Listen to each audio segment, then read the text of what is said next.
Buongiorno, benvenuti alla TG Sicilia. Le principali notizie.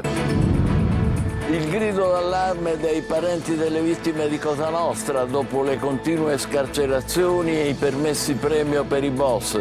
Salvatore Borsellino, fratello di Paolo, al TG Sicilia. Sono venute a scadenza le cambiali della trattativa Stato-mafia. A Caltanissetta salta per un banale problema di collegamento con Bucarest l'udienza in Corte d'Appello per decidere sull'estradizione di Filippo Mosca e Luca Cammaleri, in carcere in Romania per traffico di droga, rabbia e delusione dei familiari. Catania, 3 feriti e 3 identificati per la movida violenta di sabato sera tra via Etnea e piazza Stesicoro, baby gang e risse tra giovanissimi, le ragazze tra le più scatenate. Il cantante neomelodico Nico Pandetta, detenuto per spaccio di droga, lamenta dal carcere di essere trattato come un mafioso, ma ci si chiede come faccia a pubblicare il suo sfogo sui social. L'Italia celebra l'unità nazionale e le forze armate, cerimonia in tutta la regione con una vasta presenza di giovani. Tocca soprattutto a loro difendere i valori della Costituzione, ricorda il presidente Mattarella. Caro voli, ci risiamo per Natale, andata e ritorno da Milano su Catania anche a più di 600 euro, senza bagaglio in stiva. Protesta di Confcommercio Sicilia, sempre più proibitivo raggiungere l'isola. Calcio Serie B, Palermo sconfitto a Barbera per 1-0 dalla Cittadella, tifosi amareggiati e vetta sempre più lontana. Termina 0-0 il derby tra Catania e Messina, tante le occasioni fallite dai rossazzurri che hanno chiuso il match in superiorità numerica. Seconda sconfitta consecutiva per il Trapani che cade a Giuliano.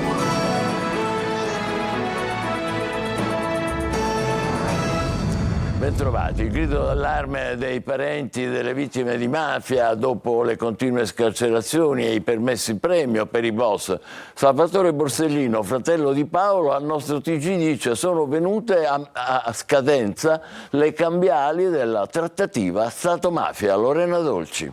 Permessi premio e termini di custodia cautelare scaduti, così escono dal carcere storici capi mafia, tra loro anche fedelissimi di Messina Denaro. L'ultimo in ordine di tempo è stato il boss mafioso palermitano Ignazio Pullarà, uscito dal carcere per un permesso premio di 15 giorni. Le scarcerazioni, legittime per gli avvocati a norma di codice, preoccupano i parenti delle vittime di mafia. Sono venuti a scadenza e stanno per essere pagate quelle cambiali che sono state contratte nel corso di quella trattativa Stato-mafia che, benché dal punto di vista dei processi penali si sia concluso con delle assoluzioni, perché purtroppo il principio è questo, che lo Stato non può processare se stesso, però quella trattativa sicuramente c'è stata. Nei giorni scorsi Borsellino e altri familiari di vittime di stragi hanno ribadito la loro urgenza di verità dal Palazzo del Senato,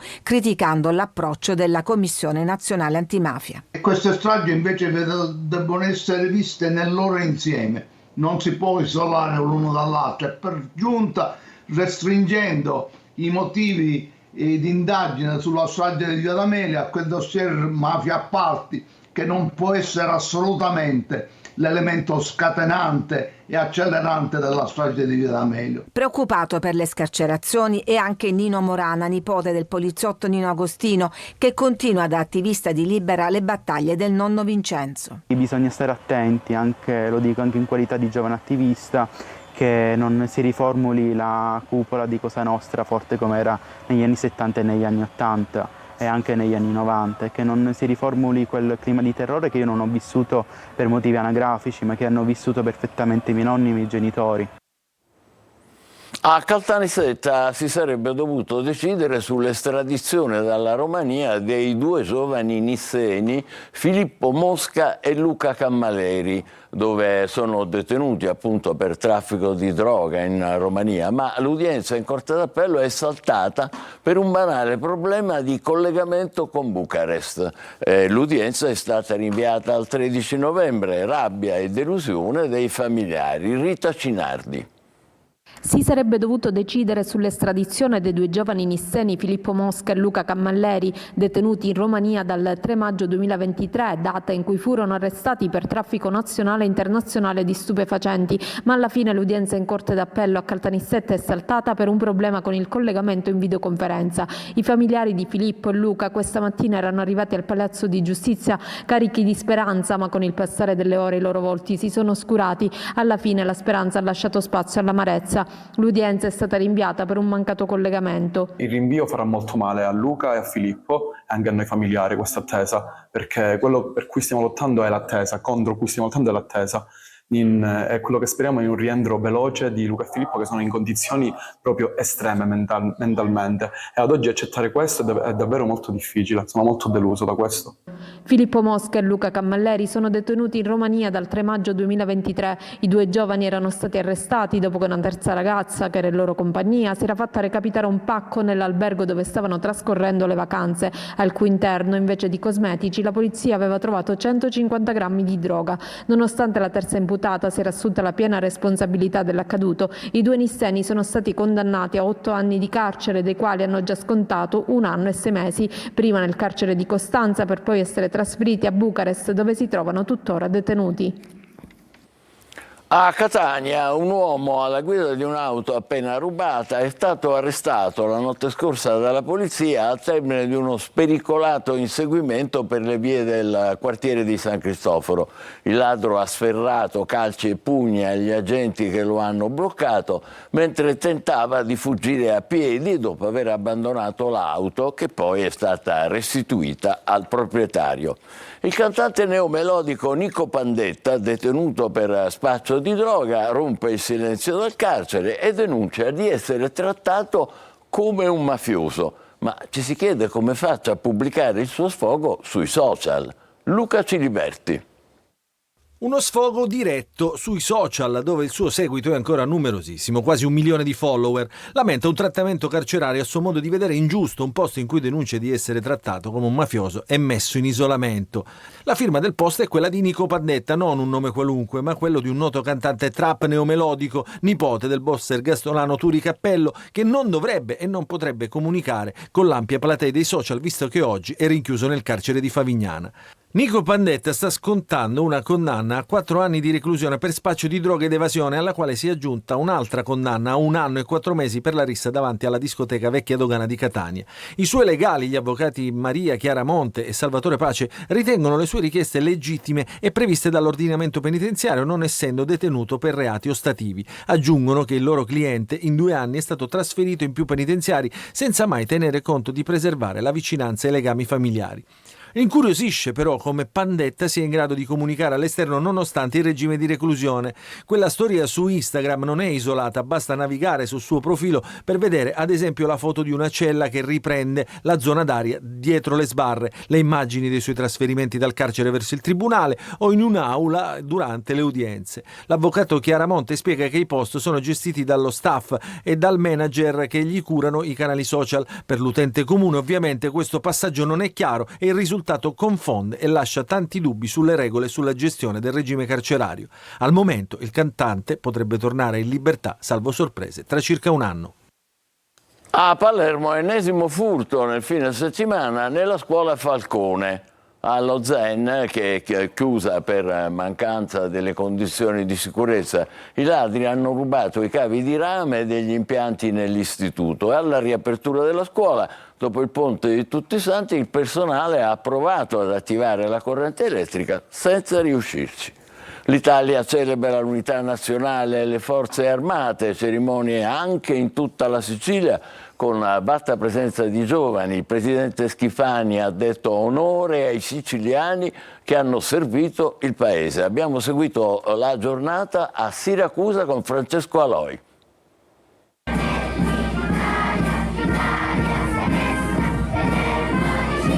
L'alzabandiera prima, la deposizione della corona di alloro dopo.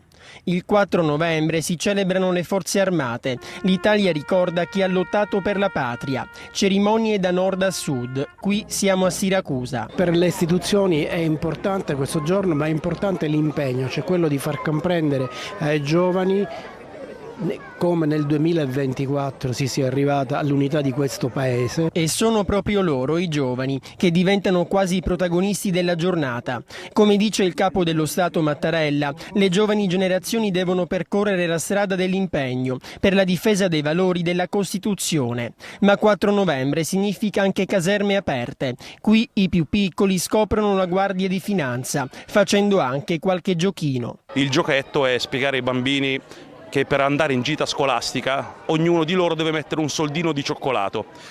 Noi selezioniamo un bambino che ovviamente farà l'evasore fiscale in questo caso e quindi alla fine della dimostrazione verrà fuori che non ci sono abbastanza soldini per pagare la gita. E poi ci sono le vetrine delle vie dello shopping a tema. Mi ha incuriosito, infatti sono venuto a guardare. È una bella iniziativa che hanno messo adesso in atto da poter far vedere a tutti. 51 giorni al Natale e riecco il caro voli nelle tratte nazionali da e verso la Sicilia. Prenotare il viaggio festivo con un mese e mezzo di anticipo per gli studenti fuori sede è già proibitivo, i costi sono altissimi. C'è una protesta di Confcommercio. Desiree Ferlito. Natale sempre più vicino e puntuale, come sempre il caro voli nelle tratte nazionali da e verso la Sicilia si ripresenta.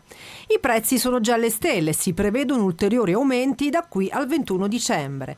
Prenotare il viaggio festivo con un mese e mezzo di anticipo per gli studenti fuori sede è già proibitivo, per non parlare delle ripercussioni sul turismo, come evidenzia Confcommercio. Questa barriera di costi penalizza fortemente il settore, che così si deve accontentare solo del turismo mordi e fuggi con una scarsa capacità di spesa. Ma facciamo qualche esempio.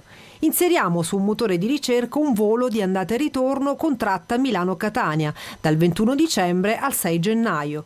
Come vedete i prezzi sono già altissimi, in alcuni casi superano i 600 euro, senza l'aggiunta del bagaglio e i costi di assicurazione. Notevole la differenza se invece inseriamo sul motore di ricerca una qualsiasi data nel mese di novembre. La differenza è superiore all'80%.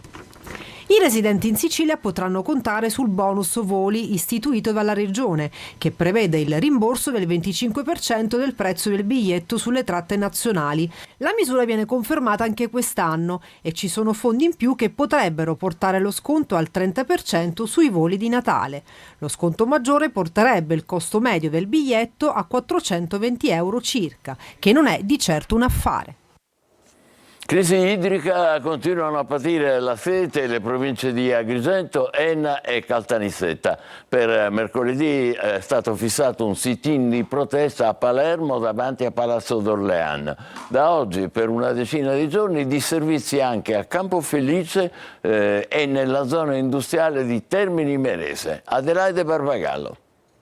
La penuria d'acqua continua ad esasperare i cittadini. Sul piede di guerra associazioni e residenti delle province di Enna, Agrigento e Caltanissetta, che mercoledì saranno davanti a Palazzo d'Orléans a Palermo per chiedere un incontro con il presidente della regione siciliana Renato Schifani, dal quale si attendono risposte sulla crisi idrica. È arrivato l'autunno e nulla è cambiato. Nel palermitano ai vecchi problemi se ne aggiungono addirittura di nuovi. Da oggi e per una decina di giorni sarà fuori servizio l'acquedotto Presidiana. Resteranno a secco quasi i comuni di Campofelice di Roccelle e la zona industriale di Termini Imerese per la riparazione di una tubazione colabrodo. Si continuano a cercare soluzioni per mitigare la grande sete a Caltanissetta, dove l'acqua viene distribuita ogni 6 giorni. Presto in città arriveranno 12 silos da 10.000 litri ciascuno da utilizzare nei casi di necessità. Poco chiaro come i cittadini potranno servirsene. Sui social si parla di tessere dell'acqua, ma il sindaco Walter Tesauro smentisce e dice che darà informazioni in merito nei prossimi giorni. Ad Agrigento l'acqua che manca nelle case continua a disperdersi per strada, uno sfregio insostenibile. Nel quartiere Fontanella i tecnici sono alla ricerca del guasto. Nella città dei Templi i turni di distribuzione sono tuttora di 2 settimane e continua ad oltranza davanti al comune il presidio del Codacons. Sono tutti in attesa di risposte chiare e certe da parte della regione. Movida violenta a Catania, baby gang e risse tra giovanissimi e le ragazze non si tirano indietro, anzi sono tra le più scatenate protagoniste. L'ultimo scontro sabato sera tra via Etnea e piazza Stesicoro, 3 feriti e 3 identificati. Eva Spampinato. Visto che c'erano 2 pattuglie dei carabinieri e un'ambulanza. Un normale sabato sera in via Etnea a Catania, una passeggiata, un selfie, limone e sale e una rissa, come mostra uno dei tanti video che girano su TikTok e documentano l'insana abitudine del sabato sera catanese.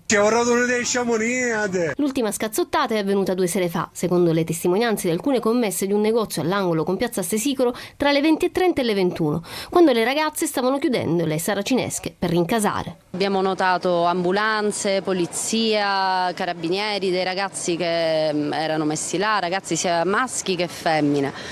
Le femmine inoltre erano molto peggio dei ragazzi. Pare che la rissa sia scoppiata per uno sguardo di troppo, una tagliata, occhiata, non gradita da un gruppo di bulli e bulle, tutti minorenni, che stavano passando da qua. Era più o meno qua, c'era un'ambulanza e più pattuglie della polizia. Il ragazzino preso di mira si è rifugiato in piazza Stesicoro vicino ad un noto fast food, ma è stato raggiunto dal branco di circa 20 persone che hanno incominciato ad alzare le mani, calci, pugni, spintonate. Un ragazzo ha sbattuto la testa e altre 2 ragazze sono rimaste ferite. È intervenuta una volante della polizia alla quale sono seguiti i rinforzi e poi l'identificazione di 3 bulli, 2 ragazzine e un ragazzo, tutti tra i 14 e i 16 anni. Spesso queste risse scattano con pretesti inesistenti e solo per ingannare il tempo, se non addirittura per moda. Allora, io faccio l'educatore in una scuola, diciamo, di formazione professionale, dove praticamente tratto i ragazzi dai 14 anni ai 20. Cercano il pretesto per litigare, degli loro obiettivi per uscire, cioè escono per litigare. Con l'intervento delle forze dell'ordine la folla si è dispersa, ma si aspetta solo il prossimo sabato sera per tornare a fare i tafferugli della movida.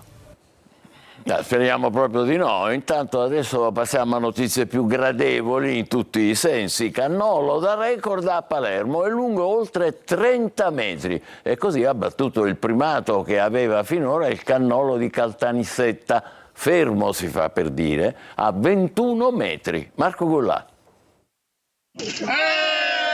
Quello che vedete è il cannolo più lungo al mondo. A Piazza Verdi, di fianco al Teatro Massimo, a Palermo, una squadra di pasticceri ha battuto il record realizzando un cannolo siciliano di oltre 30 metri. Il record precedente, di 21 metri, era detenuto dalla città di Caltanissetta. Un'impresa che ha richiesto giorni interi di lavoro e più di 4 ore per l'intera farcitura della cialda.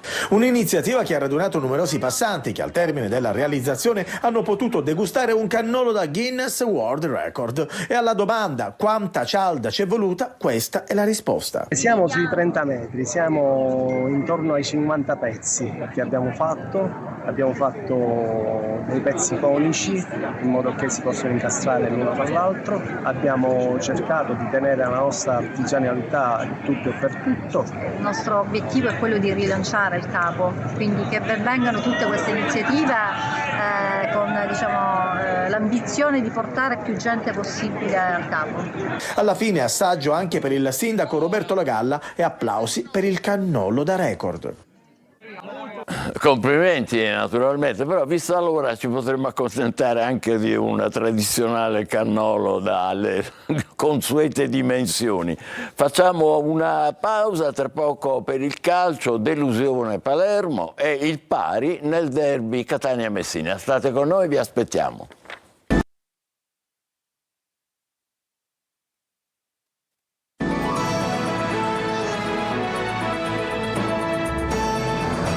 Andiamo con il calcio, delusione e amarezza per i tifosi del Palermo. Al Balbera ieri ha vinto il Cittadella con il gol di Pandolfi. La vetta si allontana. Marco Gullà. Luca Pandolfi è senza dubbio la bestia nera del Palermo e il rosanero ha segnato 3 gol e tutti e 3 nei secondi finali di match. L'ultimo lo ha realizzato ieri al Barbera al 92esimo, quando ormai lo 0-0 tra Palermo e Cittadella sembrava scritto in calce. Non è stato così. I rosanero ancora una volta beffati al termine di una prestazione dai 2 volti. Sprint nel primo tempo con alcune occasioni fallite da Insigne, sottotono nella ripresa con la foga che è andata a scapito della precisione. Una partita che è difficile da commentare, però dobbiamo metterci la faccia ed essere molto arrabbiati, perché quando fai una prestazione del genere nel primo tempo sei 0-0 e il secondo finisce 1-0 per gli altri, ora al computo di occasioni create, sbagliate, di episodi sfavorevoli, diciamo così, la partita la devi vincere per quello che hai fatto. Un rigore non ha segnato, ma il Palermo ancora una volta ha peccato di poca concretezza sotto porta, le migliori occasioni capitate sui piedi di Insigne. È stata una partita strana, una partita dove abbiamo creato tanto, però purtroppo non abbiamo portato a casa la vittoria. Però abbiamo provato a giocare, ci siamo riusciti a tratti, però pure non siamo riusciti a portare a casa il risultato, però siamo contenti della prestazione. Sugli spalti anche Fabrizio Miccoli, poi i fischi a fine partita. I tifosi rosanero gridano meritiamo di più. La vetta si allontana, ma probabilmente questo Palermo non è idoneo per giocarsi la promozione diretta. Venerdì rosanero a Frosinone. Si chiude a reti inviolate il derby fra Catania e Messina. Per i rossazzurri, che hanno sprecato tantissimo in attacco, il segno di una frenata è evidente, e per i giallorossi punto positivo dopo le ultime 2 pesanti battute d'arresto. Marco Carli. Un punto a testa, ma dal valore diverso per Catania e Messina. I numeri parlano di una frenata evidente da parte dei rossazzurri, 3 punti nelle ultime 4 partite. Una frenata arrivata con modalità diverse dopo la prova incolore con Latina e una gara interlocutoria con la Turris. Col Messina il Catania ha creato tanto, finalizzando nulla. Merito di Krapicas, migliore in campo dei giallorossi, demerito degli avanti rossazzurri capaci di sprecare l'inenarrabile. Questo errore di Montalto a pochi minuti dalla fine a porta vuote con il Messina in 10 è l'immagine della partita e del momento rossazzurro. E torniamo ai numeri: 15 gol in 13 partite, pochi per chi ha ambizioni da primato. Alla fine arrivano i fischi.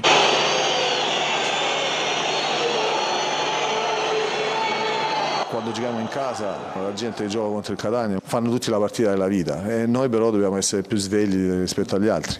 Ci sta mancando qualcosa e oggi, diversamente dalle ultime 2 partite, 3 partite, abbiamo dimostrato che sappiamo arrivarci in porta, però poi abbiamo sbagliato tanto. È indubbio che il mercato estivo, prima lanciato, poi stoppato e infine ripreso per i motivi arcinoti, un peso lo ha avuto soprattutto nella costruzione del reparto offensivo. Toscano guarda al presente e anche al futuro. Noi per quello che creiamo stiamo realizzando poco, quello sì. Io dico sempre, ragazzi, bisogna essere positivi e guardare avanti con fiducia, perché prima o dopo il vento cambia, la ruota gira, però devi insistere. In casa Messina, Modica, criticato nell'ultimo periodo e silente nel post partita, raccoglie un punto importante, soprattutto anche per merito del suo portiere e dell'imprecisione dei rossazzurri, un clean sheet, il primo stagionale in trasferta dopo 9 gol subiti nelle ultime 2 partite. Un passo avanti, un brodino per una piazza che resta in contestazione aperta nei confronti della proprietà. Momenti di riflessione in casa Trapani dopo la sconfitta di Giuliano. Scricchiola la panchina di Aronica. Franco Camarasana. Momenti di riflessione in casa Trapani dopo la sconfitta di Giuliano. Doveva essere la gara del riscatto dopo lo scivolone di mercoledì ad opera dell'Avellino, ed invece la squadra granata si è resa protagonista di una prestazione poco convincente, involuta sul piano del gioco rispetto al primo tempo della gara con l'Avellino. A complicare le cose gli infortuni di Balietti e Zuppel, che hanno costretto il Trapani a giocare in 10 dal 70° in poi.